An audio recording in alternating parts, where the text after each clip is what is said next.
नमस्कार साथियों, मैं आचार्य रामजत सेन स्वागत करता हूं आप हमारे YouTube चैनल का पर आप सभी का आचार्य रामजत सेन पर।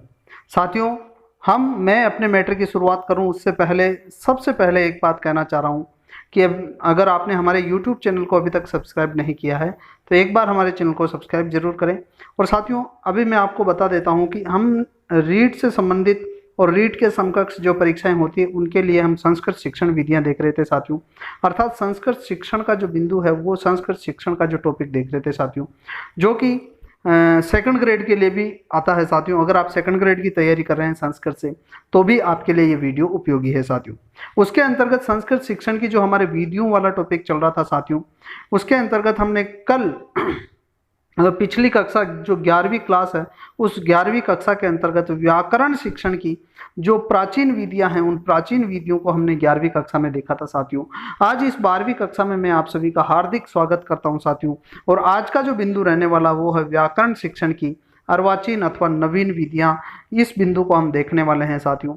और साथियों, पुनः आपसे एक बार और निवेदन करता हूं कि आपने अभी तक अगर हमारे YouTube चैनल को सब्सक्राइब नहीं किया है तो नीचे दिए गए लाल बटन को दबा करके आप हमारे चैनल को सब्सक्राइब करें और उस बटन के पास में ही जो एक बेल आइकन है अर्थात घंटी का बटन है उस घंटी के बटन को जरूर दबाएं साथियों, ताकि आने वाले वीडियो का हर नोटिफिकेशन आपको तुरंत प्राप्त होता रहे साथियों।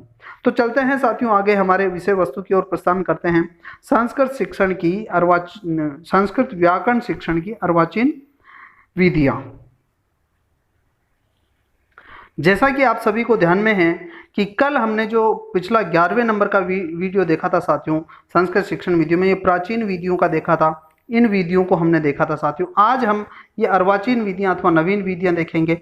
उसके अंतर्गत साथियों पहली विधि पाठ्य पुस्तक विधि को देखेंगे, दूसरे सहयोग अथवा समवाय विधि को देखेंगे, फिर आगमन निगमन विधि को देखेंगे। आज साथियों 3 शिक्षण विधियां हम देखने वाले हैं साथियों।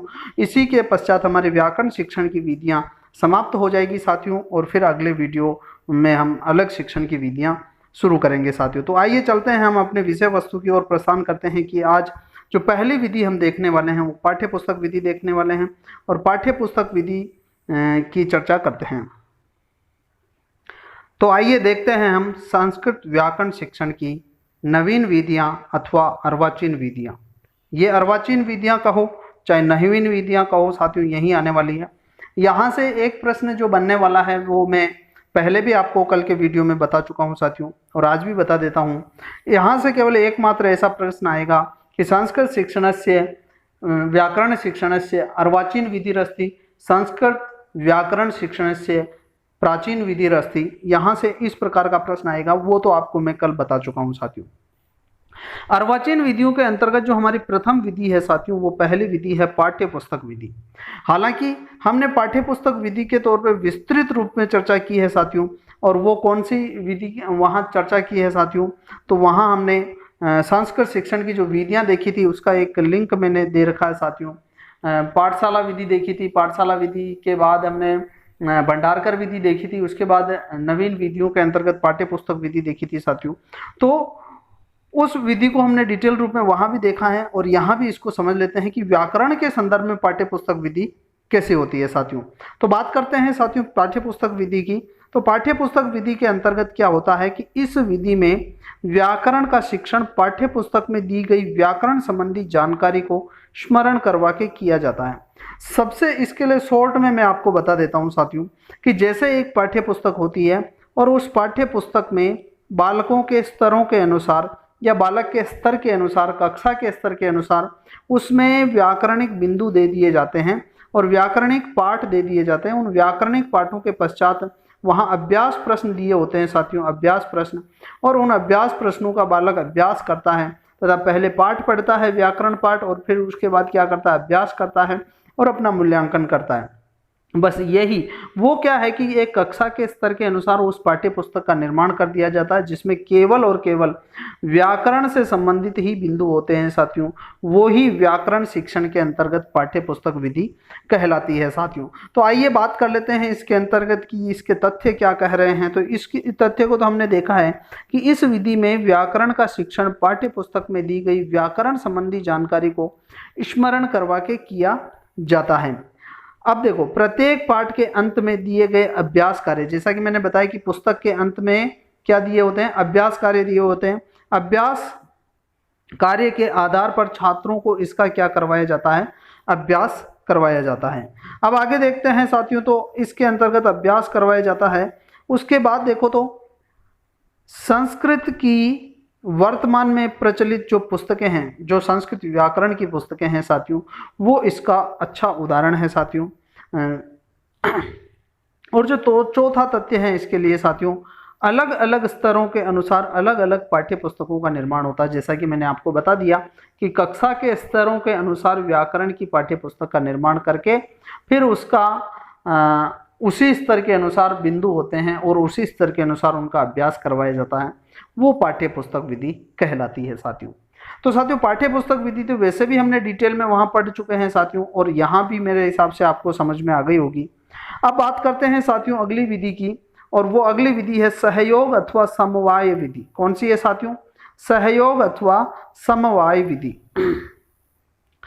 सहयोग अथवा समवाय विधि की बात कर लेते हैं, तो आप सबसे पहले इसका नाम देख लीजिए। नाम है सहयोग अथवा समवाय या समन्वय, समन्वय भी इसको कहा जा सकता है। तो देखो इस विधि के अंतर्गत क्या होता है कि जैसे कोई व्याकरण पढ़ाना है, तो व्याकरण को अलग से कोई पाठ्य पुस्तक नहीं होगी व्याकरण की। अर्थात व्याकरण को पढ़ाते समय जब हम गद्यांश पढ़ाएंगे या गद्य पढ़ाएंगे अथवा पद्य पढ़ाएंगे अथवा नाटक शिक्षण पढ़ाएंगे अथवा कोई ना कोई ऐसी रचना पढ़ाएंगे, कोई ना कोई ऐसी कथा पढ़ाएंगे, तो ये सब जो चीज़ें हम पढ़ाएंगे व्याकरण का अलग से ज्ञान नहीं देंगे, बल्कि गद्य पद्य नाटक रचना और कथा आदि पढ़ाते समय प्रासंगिक तौर पर हम जो उदाहरण उस गद्य पद्य या इसके अंतर्गत विषय वस्तु में आए हैं, उन उदाहरणों के अनुसार वहां हम व्याकरण को प्रासंगिक रूप से पढ़ाते हैं। अर्थात इन सभी के सहयोग से पढ़ाते हैं, इन सभी के समन्वय से हम व्याकरण का शिक्षण करवाते हैं। इसीलिए इस विधि को सहयोग या समवाय विधि कहा जाता है। शॉर्ट में तो मैंने इसको अच्छे तरीके से आपको बता दिया है साथियों। अब इनके तथ्यों की बात कर लेते हैं। इसके तथ्य कह रहे हैं साथियों कि इस विधि के अंतर्गत क्या होता है, इस विधि में व्याकरण की शिक्षा अलग से नहीं दी जाती, अपितु गद्य पद्य रचना कथा आदि पढ़ाते समय व्याकरण को प्रासंगिक रूप से पढ़ाया जाता है। यानी प्रासंगिक रूप से मनोरंजक तरीके से या प्रसंगानुसार उसको पढ़ाया जाता है।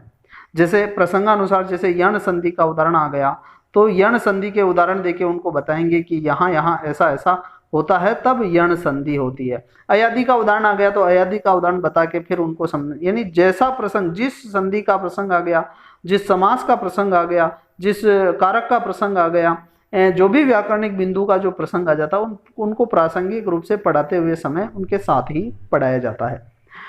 बात करते हैं अगले तथ्य की। तो अगला तथ्य क्या कह रहा है कि ऐसा करने से व्याकरण के प्रयोग और पाठ्य वस्तु को समझने में क्या मिलती है, सुविधा होती है साथियों। ऐसा करने से व्याकरण के जो प्रयोग हैं उन प्रयोगों को बहुत अच्छे तरीके से बालक समझ जाता है साथियों। अब देखो, अब इस व्याकरण के अभ्यास कार्य के लिए पाठ के अंत में दिए गए प्रश्नों को करवाया जाता है। यानी पाठ के अंत के अंतर्गत व्याकरणिक प्रश्न दिए जाते हैं, उनसे बालकों को क्या करवाया जाता है, अभ्यास करवाया जाता है। लेकिन यह विधि कब सफल हो सकती है, यह विधि तभी सफल हो सकती है जबकि व्याकरण के नियमों को पहले पढ़ाया जा चुका हो। देखिए, जैसे ही कोई ना कोई हम श्लोक बोल रहे हैं, ये श्लोक बोल रहे हैं सर, श्लोक बोलते समय यण संधि का उदाहरण आ गया, तो बालक को यण संधि बताएंगे लेकिन उसका नियम ही ध्यान में नहीं है, तो उसको यण संधि समझ में नहीं आएगी।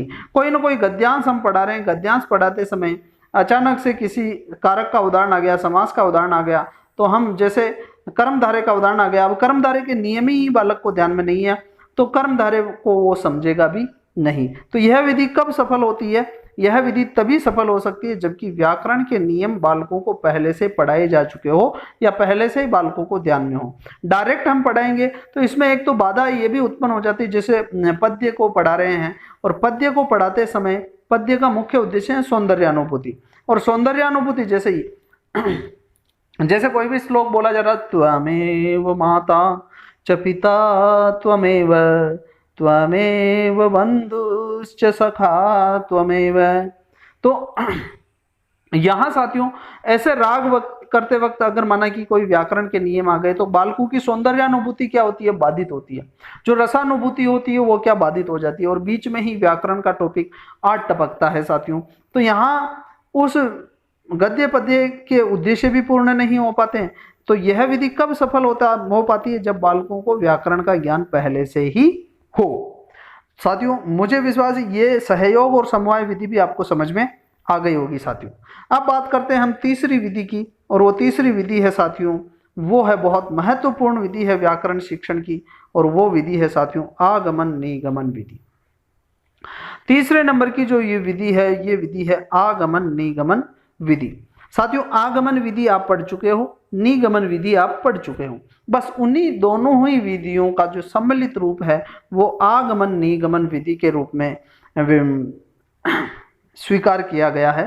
तो देखो इस की कुछ तथ्य बात बता देता हूं मैं साथियों। जो ये विधि है व्याकरण शिक्षण की श्रेष्ठतम विधि है।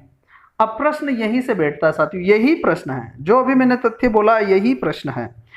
ये प्रश्न क्या है कि व्याकरण शिक्षणस्य सर्वश्रेष्ठतम विधिरस्ति, तो आगमन निगमन विधि। व्याकरण शिक्षणस्य सर्वश्रेष्ठ विधिरस्ति, तो भी यहां यही होगा साथियों। अब देखो इस विधि का जो समर्थन किया है या फिर इस विधि को स्वीकार किया है, आगमन विधि को पाणिनि ने स्वीकार किया है, निगमन विधि को पतंजलि ने स्वीकार किया है। अर्थात पाणिनि और पतंजलि द्वारा भी इस विधि को स्वीकार किया गया है साथियों। अब इस विधि के दो प्रमुख सोपान है। कितने सोपान है? दो प्रमुख सोपान है। दो प्रमुख सोपान, और जो गौण सोपानों की तरफ बात करें तो 4 सोपान होते हैं साथियों। लेकिन यहाँ अगर आगमन निगमन विधि के सोपान कितने, तो यहाँ आपको 2 ही लिखना है। 2 ऑप्शन में नहीं आता, तब आपको क्या लिखना है, 4 लिखना है साथियों। तो 2 सोपान कौन से? पहला सोपान है आगमन और दूसरा सोपान है निगमन। अब इस सोपान में क्या होता है साथियों, आगमन विधि डायरेक्ट प्रयुक्त कर लो। आगमन विधि में क्या होता है, सर्वप्रथम उदाहरणों का प्रस्तुतिकरण होता, फिर उनका नियमीकरण होता। तो ये तो हो गया आगमन सोपान। और फिर दूसरा सोपान क्या है साथियों, निगमन सोपान। अर्थात निगमन विधि में क्या होता, सबसे पहले नियमीकरण होता है, यानी नियम या सूत्र बताए जाते हैं, उसके पश्चात उदाहरण द्वारा ज्ञान पुष्ट किया जाता है साथियों। तो इसके प्रमुख सोपान कितने हैं? 2। और अगर सही सोपानों की बात करें तो इसके 4 सोपान होते हैं साथियों। विकल्प में 2 आता तो 2 पहले करना है, उसके अलावा अगर 2 नहीं आता तो फिर 4 सोपान करने हैं साथियों। तो साथियों आगमन और निगमन विधि को भी आपको समझ में आ गई होगी साथियों। और इसके कुछ तथ्यों की अगर हम चर्चा करें तो यहाँ देखो यह विधि क्या है, वैज्ञानिक है, मनोवैज्ञानिक है, रोचक है और आकर्षक है।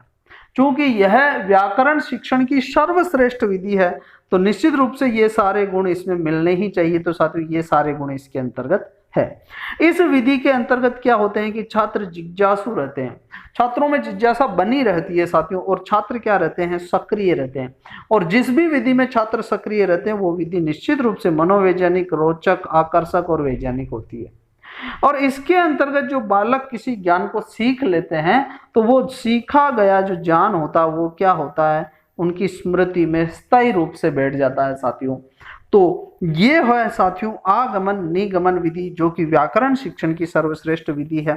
साथियों आपको अगर लगता है कि यह विधि या फिर यह वीडियो आपके लिए बहुत उपयोगी है तो एक बार इस वीडियो को लाइक जरूर करें और अपने दोस्तों को सभी को शेयर करें जो इसकी तैयारी कर रहे हैं साथियों। और ये वीडियो आपको कैसा लगा अथवा कौन कौन से आपके सुझाव है, कौन कौन सी आपकी समस्याएं हैं, तो नीचे आप कमेंट करके ज़रूर बताएं साथियों कि आपकी समस्याओं का समाधान मैं घर बैठे यहाँ से आपकी समस्याओं का समाधान कर सकूं साथियों। और यहाँ तक वीडियो देखने के लिए आपका बहुत बहुत धन्यवाद ज्ञापित करते हुए आपके उज्जवल भविष्य और उत्तम स्वास्थ्य की मंगल कामना करते हुए अगले वीडियो तक आपसे विदा लेता हूँ। बहुत बहुत धन्यवाद।